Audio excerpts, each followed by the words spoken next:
To replace the wiper motor, you will need to remove the side trim pieces, blue arrows, the front trim panel, green arrow, and the cowl, along with the wiper arms, red arrows.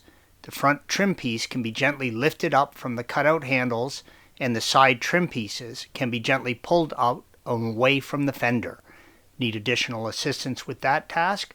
Please follow the link provided at the end of this video. Prior to removing the wiper arm motor, you will need to mark the original position of the wiper arms in order to properly realign them when installing. To remove the wiper arms, remove the 13mm nut holding the arms to the wiper arm screws and set the arms aside. To remove the cowl, start at one end and use a trim removal tool to wedge under the cowl and release the tab from the windshield.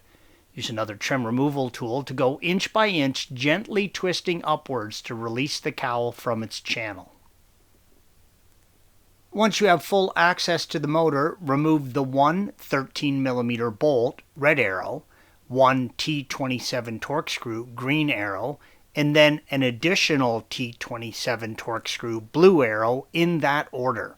Note, during installation, you will follow the reverse order. Blue arrow, then green arrow, then red arrow.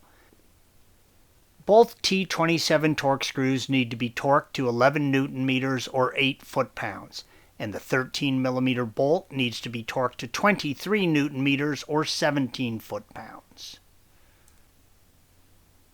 With the motor free from the mount, locate the wiring connection, red arrow, on the underside of the motor. Disconnect the wiring connection using a flathead screwdriver and rotating the release tab slightly. We recommend resting the wiper motor on a thick soft towel while you remove the wiring connection. You can now fully remove and set aside the entire wiper motor assembly. The wiper motor is currently only available as a unit with the assembly. When reinstalling, be sure to note the original position of the wiper motor if you are planning to install the same motor you removed. Installation is the reverse of removal. Thanks for watching. Be sure to subscribe to our channel and check out another video in this series.